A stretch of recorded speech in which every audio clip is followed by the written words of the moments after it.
Estava comentando antes aqui que o semestre, e o Julinho comentou também, né? A mudança de narrativas aí ao longo do semestre, de leitura, de cenário prospectivo, enfim. Mas a verdade é que os últimos 2 meses foram muito bons, né? Para praticamente todos os mercados de risco aqui de Brasil. Para renda fixa e crédito, inegavelmente, a gente pode esperar um segundo semestre muito melhor do que o primeiro. E tem alguns dados importantes, né, que corroboram essa visão. Eu acho que, primeiro de tudo, falar um pouco de fluxo, né, para os fundos de crédito privado. A gente começa no ano, né, com o mês de janeiro, a gente tendo uma saída líquida de 3.300 bi, né, mês de fevereiro, uma saída de 21 bilhões de reais, mês de março, uma saída de quase 27 bi, mês de abril, 20 bi, mês de maio, 8 bi e meio, e o mês de junho já uma saída de 200 milhões de reais. Tá? Então, inegavelmente, o reflexo disso para os ativos de crédito é uma estabilidade até um fechamento dos spreads.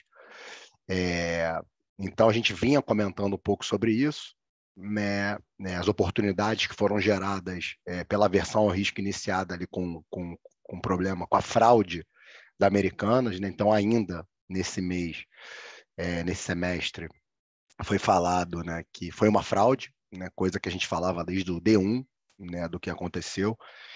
Então, o humor foi melhorando e naturalmente, né, mais notícias positivas no fronte macro aqui de Brasil, sobretudo, né, a discussão sobre o início do ciclo da queda de juros, inegavelmente, né, se traduziram em um fluxo melhor para a indústria e, consequentemente, reflexo, né, nos spreads de crédito.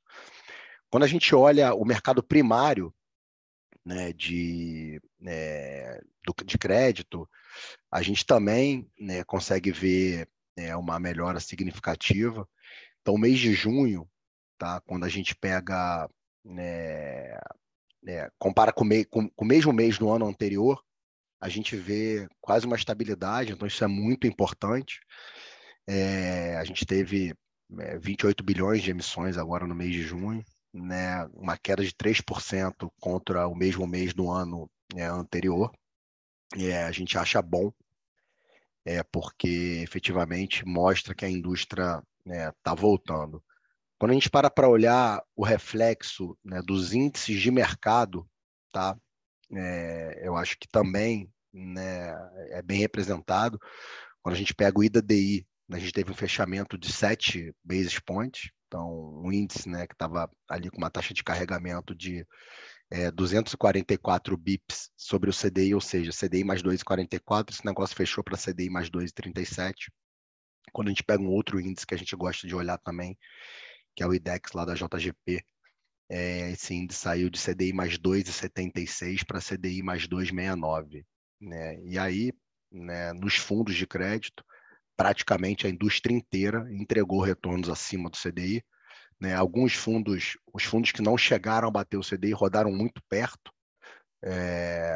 Então, mais uma vez, reflexo dessa melhora. No tocante, né, pegando um gancho aqui do Júlio do Genta, né, da parte macro, quando a gente olha os índices de mercado da Ambima, inegavelmente também, né, representaram um pouco essa melhora. Né?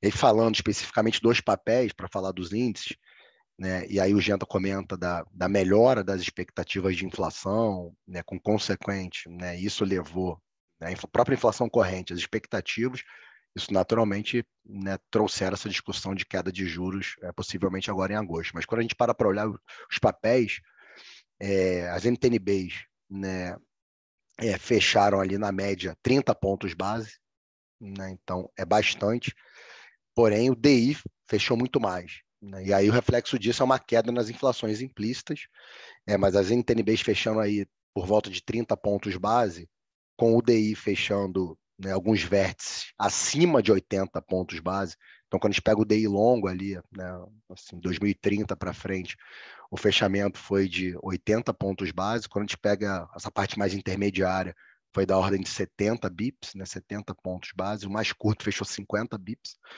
E aí as implícitas caíram, a depender do vértice, de 25 a 50 bips. Né? Então, efetivamente a gente teve uma reacomodação da renda fixa.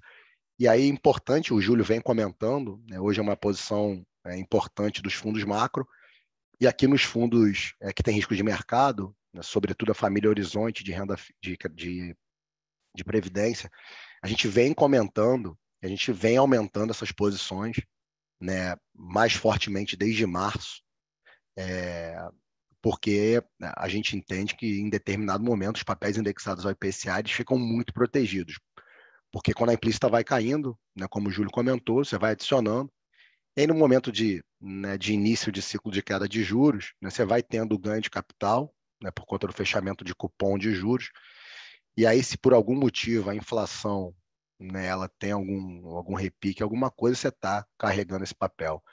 Então a gente, né, nos fundos que carregam risco de mercado, a gente foi bem ativo, a gente chegou até num high de posição, no último dia do mês a gente fez uma redução mais tática, a gente continua carregando por volta de um patrimônio de exposição em ativos indexados ao IPCA. Já pegando um gancho, né, para os fundos de crédito que carregam, né, esse tipo de exposição, basicamente aqui o XP debêntures incentivados, a gente comentou bastante, né, dessa classe de fundos e de ativos, sobretudo dos ativos isentos. Nesse ano a gente já tinha visto uma emissão super demandada, que foi a emissão lá da Celg, distribuidora lá da Equatorial, e a gente teve uma emissão importante, né, nesse mês da Iguá Saneamento, uma emissão muito grande, que foi super bem demandada no mercado, uma emissão longa, que tem desafios operacionais, mas que pagou um prêmio interessante, e saiu uma emissão, poxa, acima de 3 bilhões de reais. E a gente continua construtivo com essa classe de ativos. Então, para ilustrar isso, né, o XP Debêntures Incentivadas, ele entregou no mês passado, né, 2,40 nominal, isso é isento para o investidor, né, perdão, 2,70 né, nominal, e esse mês 2,40, tá 2,75, 2,43, levando o retorno do fundo para 7,15 no ano, o que dá ali, comparando com o CDI, 110% do CDI. Lembrando, isso é isento de imposto de renda. Então, se você grossapar nessa cota, o retorno ele é praticamente imbatível, né, dentro dessa classe de ativos. A gente comentou bastante, porque o próprio juro real estava alto, a gente comentava desse início de ciclo, e, e porque a gente olhava o spread de crédito realmente, né, para essa classe de ativos muito alto. Então, né, a gente tem ali tem um índice que a gente acompanha, que é o IDA IPCA Infraestrutura, teve um fechamento de 15 pontos, né, nesse índice, ele estava operando em 1,36, ou seja, 1,36 acima da NTNB de referência, ele fechou para 1,21, 121 pontos, que a gente ainda acha realmente bem atraente para carregar. Antes de falar um pouco da performance dos fundos de crédito em CDI, vou puxar um gancho aqui do que o Peixoto comentou sobre a reabertura do mercado e até a parte operacional das empresas. No que tange a reabertura do mercado de renda variável, a gente, né, viu que a importância disso para as companhias e para a estrutura de capital delas, mais uma fonte de financiamento, inegavelmente, né, faz com que as companhias consigam ter acesso à melhoria da sua estrutura de capital. Então, a gente viu companhias conseguindo colocar recursos relevantes para dentro, né? A gente teve mais recentemente aí a Localiza, que fez um follow-on de 4,5 bi. A gente teve no dia 3 agora, dia de julho, mas, enfim, foi anunciado no mês de junho, né, um aumento de capital na Brasil Foods, na BRF, né, também muito representativo, trazendo um investidor estratégico. Uma posição aqui que a gente montou há cerca de 2 anos, que vai ser o tema da nossa carta semestral, a CVC, fez um aumento de capital de 550 milhões de reais, né, e ainda conseguiu colocar um bônus de subscrição que pode ser exercido em novembro. Então, extremamente importante, né, para a melhora de liquidez da companhia. Parte desses recursos vão ser utilizados para recomprar a dívida. Isso foi parte do acordo que a gente fez com a companhia no reperfilamento da dívida ali que a gente fez no primeiro trimestre. Então, essas fontes de financiamento, né, que vêm se abrindo com a melhora de mercado são muito importantes também para melhora do humor do crédito, né? A gente vê as companhias que estavam preparadas já para fazer ofertas de ações, realmente o fizeram, e a gente espera que esse mercado vai continuar, né, importante para as companhias melhorarem, os seus perfis. No que tange os retornos, né, e característica, né, como é que os fundos de crédito fecharam o mês de julho, a gente pega, né, a família de crédito corporate, né, e a gente olha ainda taxas de carregamento muito atraentes.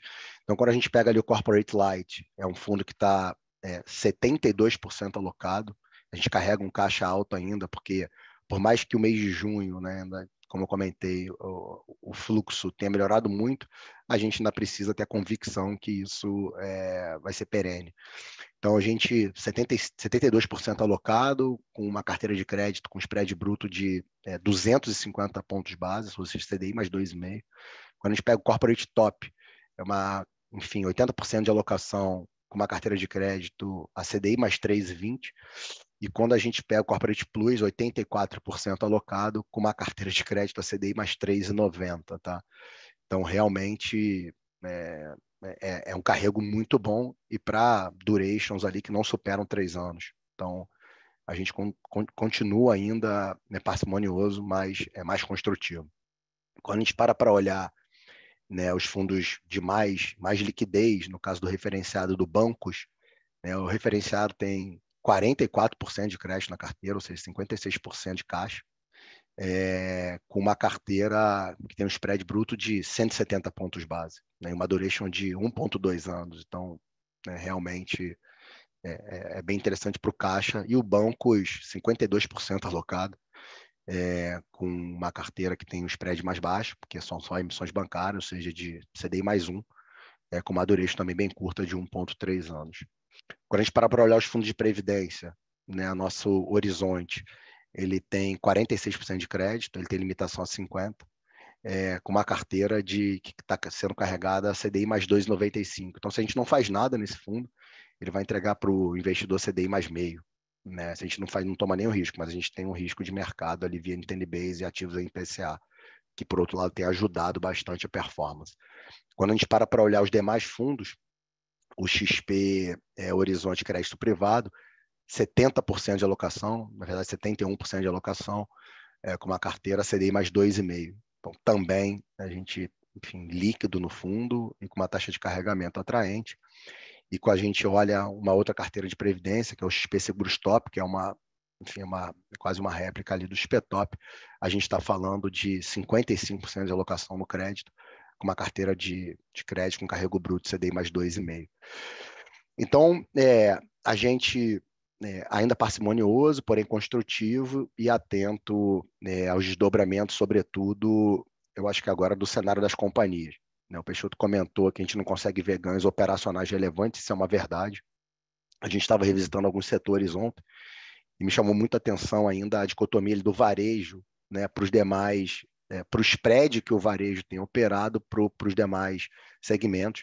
A gente vê as empresas Magalu, Via Varejo, operando bem descontadas, e a gente está revisitando esses cases. E aí Magalu foi muito engraçado, porque a gente olhou a companhia, e aí Peixoto, eu nem me lembrava disso, assim, a companhia chegou a valer 180 bilhões de reais na bolsa. Assim, e aí, né, a métrica que a gente discutia muito aqui será, né, que era EV sobre GMV. Né? A gente falou, cara, o que é isso? Né? E aí o shift que a companhia fez em 2021, pós-pandemia, né, o cara saiu de 45% do digital para 75% da receita. Pô, o cara queimou caixa, né, sem parar, e aí se encontra numa situação muito difícil, né? Porque o cara break-even, o cara precisa de um ganho de margem boçal, que eu acho muito difícil de acontecer. A companhia vem falando muito ali de aumento, né, de serviço para os sellers e tudo mais, só que ele tem que fazer isso por 10 anos para capturar isso, né, no ganho de margem. E aí, naturalmente, para esse cara poder ser mais rentável, ele precisa ter isso ou reduzir drasticamente o endividamento. Né? E aí, enquanto ela não fizer isso, vai continuar trabalhando para os credores. Então, muito engraçado, né? Como é que o mercado, o Júlio falou de narrativas no semestre, mas por causa das companhias, a gente tem que olhar um período mais longo, e aí me chamou muito a atenção, cara, assim, a companhia que valeu 180 bi, vale 20 bi hoje, né? E aí o acionista ali determinado momento, ele decidiu seguir um caminho que vai ser muito tortuoso, né, para ele voltar a encontrar rentabilidade. Então, do ponto de vista operacional, a gente ainda precisa ver efetivamente uma melhora, mas do ponto de vista da estrutura de capital, a gente está vendo já as companhias melhorando. E para finalizar, né, dos fundos de crédito estruturado, né, basicamente a família XPCE, a gente segue ali, poxa, né, no momento um pouco mais difícil de rentabilidade dos fundos. No caso, né, dos fundos, né, ali que tem uma exposição maior ao high grade e mid grade, que no caso o XPCE 120 ali, basicamente, a gente teve uma detração de performance grande no semestre por conta desse book, né? E ali, né, Americanas Light, algum outro nome que foi contaminado pela abertura dos spreads. Essa carteira detraiu quase, né, 1,5% da cota do fundo nesse ano, no semestre. E a gente vem trabalhando, né, para realocar, né, esse portfólio condizente com o risco do mandato. Então, a gente vem sendo bem ativo aí nas originações e desembolsos. Eu fiz algumas interações ao longo do semestre, dos meses. A gente, poxa, desembolsou aí, né, mais de R$ 1 bilhão, né, nos últimos, sei lá, 12 meses. E a gente segue, né, originando ativamente para esse mercado. Então, o que a gente pode esperar para essa carteira, a gente vai tentar buscar pelo menos o CDI no ano, né? Eu acho que é isso que a gente tem que ser realista aqui.